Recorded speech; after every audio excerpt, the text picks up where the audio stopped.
안녕하세요, 은하쌤입니다. 이번 영상에서는 저번 영상에서 부담부 증여가 뭔지, 그리고 부담부 증여를 해서 세부담을 절세할 수 있는 케이스가 뭔지에 대해서 알아봤는데요. 이번 영상에서는 부담부 증여를 해서 오히려 독이 되는 경우에 대해서 살펴보도록 하겠습니다.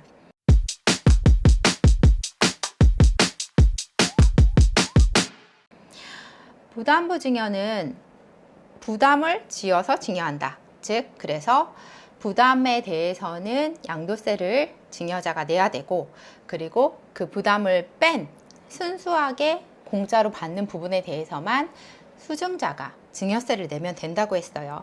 그래서 증여세는 당연히 증여받은 재산이 줄었기 때문에 적게 내는 수가 있는데, 그러면 이 양도세, 증여자가 내야 될 양도세는 얼마를 내야 되냐? 그게 관건이라는 거죠.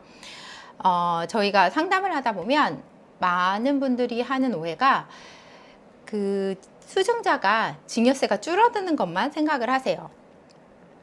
그래서 수증자가 내야 될 증여세가 주니까 부담부 증여를 하면 좋은 거네 라고 생각하시는 분이 많고요.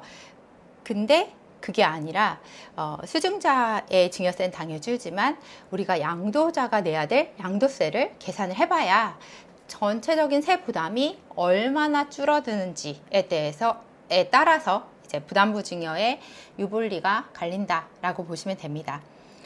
이번 사례에서는 지금 아까 종전에 그 부담부 증여 유리한 사례랑 동일하게 전세 6억 원, 실거래가 9억 원이에요. 근데 차이점은 뭐냐면 이 사람은 양도세가 중과가 되는 다주택자인 거죠. 이 아버지가요. 증여자가 양도세가 중과되는 다주택자인 경우에는 이 증여세는 자녀가 내야 될 증여세는 동일하지만 양도세에 차이가 생기게 됩니다. 양도세가 3주택자라고 가정했을 때 요 양도 차익에 대해서 이 전세 6억 원에 대한 양도 차익에 대해 내야 될 양도세가 약 4억 3,400만 원이나 되는 거예요. 그래서 그냥 전부 다 증여하면 아들이 증여세 1억 9천만 원만 내면 되는데 이거를 부담부 증여를 하게 됨에 따라서 세금이 훨씬 더 많이 증가를 하게 되는 거죠.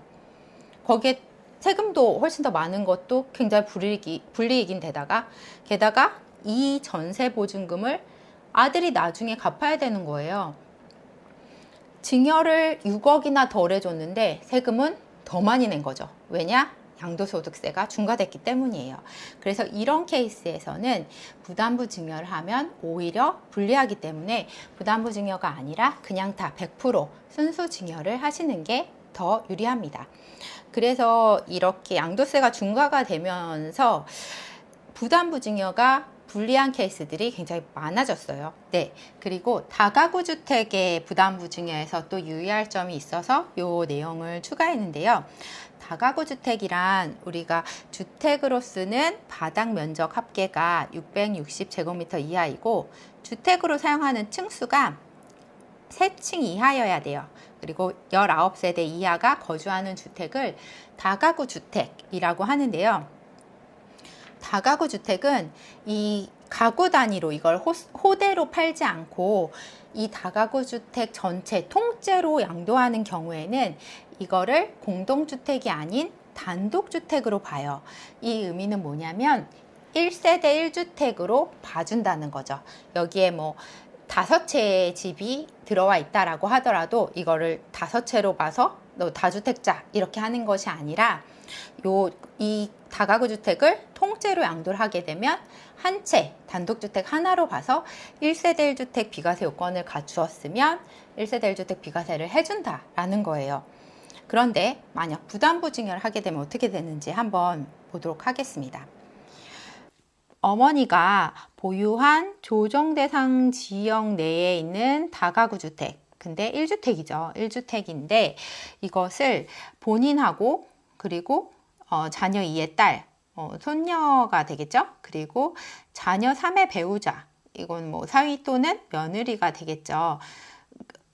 이렇게 증여를 한 것은 아마도 기존에 10년 이내에 증여한 재산이 있다거나 했을 때 그런 절세 목적으로 이렇게 자녀 2가 아니라 자녀 2의 딸, 뭐 자녀 3의 배우자 이런 식으로 수증자를 정할 수가 있겠죠. 그래서 이렇게 3명에게 균등하게 증여를 할 예정이에요. 근데 임대보증금 승계 조건으로 증여를 하겠대요. 그렇다면 이 의미는 부담부 증여를 하겠다라는 의미이겠죠. 그랬을 때 질의 내용은 뭐냐? 부담부 증여를 하는 다가구 주택을 하나의 매매 단위로 양도하는 것으로 봐서 1세대 1주택 비과세를 받을 수 있는지라는 거죠. 어떤 차이가 있을까요? 하나의 매매 단위로 봐서 1세대 1주택이다 라고 한다면 이 임대보증금, 이 부채에 대해서는 양도세가 과세되는데 이 양도세가 1세대 1주택으로 비과세가 된다라는 거죠. 그리고 뭐 9억 원 초과하는 것에 대해서는 양도차익에 대해 과세가 되지만 이때도 우리가 장기보유공제가 뭐 1세대 1주택이면 보유기간, 거주기간에 따라서 연 4%씩 공제율도 높게 적용이 되는 유리한 점이 있죠. 과연 그렇게 1주택으로 받을 수 있을까요? 네, 회신은 어떻게 하냐면요. 다가구 주택을 부담부 증여하는 경우에는 일부는 증여, 일부는 양도 이렇게 해서 통째로 양도하는 것으로 볼 수 없기 때문에 이거는 공동주택을 양도한 것으로 봐서 1세대 1주택 비과세에 해당하지 않는다라고 답변이 나왔어요. 그래서 다가구 주택은 이 구획된 부분을 각각의 원래 하나의 주택으로 보는 것이 원칙이에요. 근데 해당 다가구 주택을 구획별, 부분별로 양도하지 않고 하나의 매매 단위로 해서 통으로 팔 때, 이걸 그냥 통으로 팔 때는 그 전체를 하나로 봐서 1세대 1주택 비과세를 적용해 주지만 이거를 한 일부는 뭐 증여, 일부는 양도 이런 식으로 부담부 증여를 하는 경우에는 이 1주택으로 봐주지 않겠다. 즉 공동주택으로 봐서 1세대 1주택 비과세를 받을 수가 없습니다. 그래서 부담부 증여에 대해서 우리가 지금까지 살펴봤는데 주의해야 될 체크 포인트를 한번 짚어보도록 할게요. 부담부 증여는 이게 100% 다 절세가 되는 게 아니라 말씀드린 것처럼 오히려 세금이 더 많아지고 오히려 세금은 많은데 자녀에게 부채는 이만큼 넘겨주는 그렇게 되는 케이스가 될 수 있기 때문에 절세가 되는지 얼마나 되는지를 사전에 점검한 후에 시행하는 것이 꼭 필요하고요. 그리고 이때 채무는 그냥 아무 채무나 되는 것이 아니라 내가 증여할 재산에 담보된 채무이거나 아니면 임대보증금일 때 가능합니다. 그리고 이 수증자, 증여받는 수증자가 증여자의 이 채무를 인수하는 조건으로 증여를 받아야 되는 거고요. 그리고 부담부 증여를 하고 나서 많이 생각하시는 것들이 어떤 거냐면 그래 채무를 넘겨준다고 하고 부담부 증여해서 증여세랑 뭐 양도세 줄이고 그리고 나중에 이 채무는 내가 갚아줘야지 이렇게 부모님이 생각하는 케이스들이 많아요. 근데 부담부 증여는 사후 관리를 하고 있습니다. 국세청에서 계속 이 자녀가 이자나 뭐 원금을 상환했을 때 자녀의 자금으로 상환을 했는지 그것들을 이제 계속 모니터링을 하고 있기 때문에 네 그렇게 뭐 내가 갚아줘야지라고 하시면 안 되고요. 다 자녀의 자금으로 자녀의 소득으로 갚아 나갈 수 있도록 하셔야 됩니다. 그리고 증여가 여기에는 들어가 있기 때문에 역시 증여 받고 나서 부동산을 5년 이내 팔게 되면 그 취득가액이 자기가 증여받은 가액이 아니라 종전에 부모님이 취득가액으로 양도세를 계산해야 되기 때문에 증여받은 부동산은 항상 5년을 기억해 주셔야 됩니다. 그리고 좀 전에 살펴본 대로 다가구 주택 1주택이라서 이거 비과세 되겠지 하고 부담부 증여했다가는 네 비과세를 못 받고 그리고 오히려 그 양도세 조정 대상 지역의 다주택자로 해서 양도세가 중과가 되니까 그거는 반드시 유의를 하셔야 되고요. 여기까지 부담부 증여의 개념 그리고 부담부 증여가 유리한 경우 그리고 부담부 증여가 불리한 케이스 이렇게 알아봤습니다. 상담할 때 부담부 증여는 굉장히 단골 메뉴고요.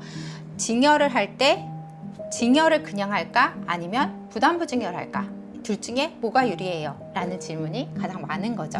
그랬을 때 지금같이 조정대상 지역의 다주택자, 양도세가 중과되는 다주택자는 부담부 증여가 그런 경우에는 거의 불리하다라고 보시면 되고요. 그렇지 않고 1세대 1주택 비과세를 받을 수 있다. 일시적 1세대 2주택 그 비과세 기간이다 라고 했을 때는 양도세가 이제 적게 나오기 때문에 전체적인 세부담을 많이 줄일 수가 있습니다. 네, 여기까지 이번 부담부 증여에 대한 영상 마치도록 하겠습니다. 감사합니다.